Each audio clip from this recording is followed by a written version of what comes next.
1,5 tonne de riz, 155 kg d'haricots et 135 litres d'huile pour les demandeurs d'asile vivant sur le site de Timala à 15 km de Bouna dans la région du Boulkani.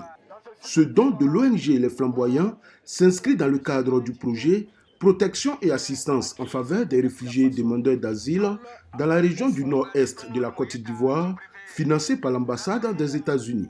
Selon le directeur exécutif de l'ONG, le projet vise à assurer les besoins alimentaires et services essentiels en vue d'améliorer les conditions de vie des demandeurs d'asile et des communautés d'accueil. C'est juste une goutte d'eau dans la mer par rapport aux besoins exprimés, mais nous espérons que réellement cela pourra vraiment attirer l'attention des autorités locales, des politiques locales, à l'effet de pouvoir vraiment converger les actions vers le soutien un peu à apporter à ces réfugiés. Le chef de bureau régional de la direction d'aide et d'assistance aux réfugiés et apatrides d'Ara et le représentant du HCR ainsi que le sous-préfet de Bouko, représentant le préfet des régions du Boulkani, ont salué ce geste humanitaire de l'ONG Les Flamboyants. Ces populations ont besoin de soutien, ont besoin d'acteurs humanitaires, ont constamment besoin du soutien de l'État afin d'alléger leurs souffrances.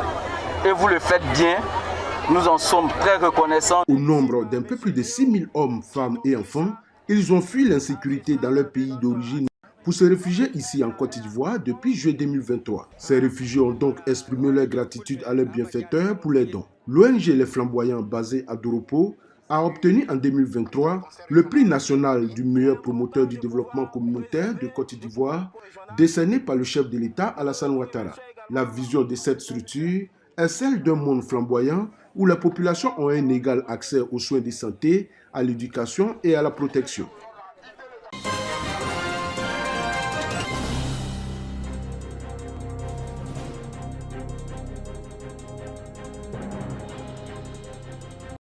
Réchauffement climatique et disparition de la faune et de la flore. Quelle rémédiation de l'AMC face à ces fléaux? Tel est le thème choisi par le sous-comité 2 section Boaké de l'Association des élèves et étudiants musulmans de Côte d'Ivoire au cours d'une conférence sur le changement climatique. Cette action donne l'occasion aux différents conférenciers d'expliquer aux participants les causes de ce changement climatique, mais aussi de trouver des solutions pour la préservation du couvert forestier ivoirien. Nous avons défini certains thèmes pour que nos enfants puissent mieux le comprendre, les thèmes de réchauffement, climat, foresterie, faune et flore. L'une des premières pistes à la lutte contre le réchauffement climatique est la sensibilisation, pour ne pas dire que l'éducation de nos enfants. Et à la suite de nos échanges, nous avons compris effectivement que le message est passé. Nous sommes face à un phénomène qui interpelle l'opinion nationale et internationale, qui est le changement climatique. Et ce changement climatique-là, aujourd'hui, il est planétaire. Donc ça demande ici l'implication de tous les acteurs, tant au niveau de la forêt qu'au niveau de la préservation de l'environnement. Former ses membres et mettre en pratique les recommandations des experts.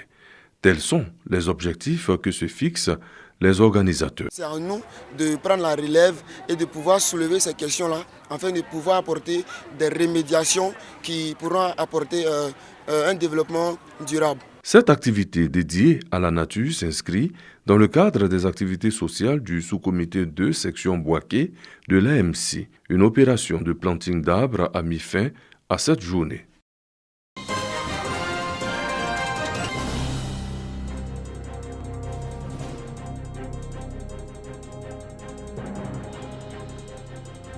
Dans le département de Thiébissou, l'espace Cannes du village Sokoura a réuni les filles et fils de la localité autour de l'inauguration du tout nouveau siège de Kiwi Group Events, une association à vocation culturelle. Je me rappelle à l'époque, Thiébissou avait rapporté Varitoscope à l'époque, et depuis lors, on n'entend plus parler de culture à Thiébissou. Et c'est dans cette optique-là que vraiment nous avons décidé de promouvoir cette culture à Thiébissou pour que demain, quand on parlera de culture, on dira le nom de Thiébissou. Notre credo, c'est la promotion de la culture, du tourisme et du sport. Pour atteindre cet objectif, nous menons des activités parmi lesquelles se trouve l'organisation de Kiwi Festival. Et donc, à travers ça, nous décelons des talents. Le représentant du préfet salue cette initiative qui vient redynamiser le secteur artistique, une contribution au rayonnement culturel de la région. Le siège de Chewi Group Events, inauguré peu après la coupure symbolique du ruban, se veut un service administratif complet. Il comprend un hall, une salle de réunion, un secrétariat, 3 bureaux et 2 magasins de stockage d'appareils de sonorisation.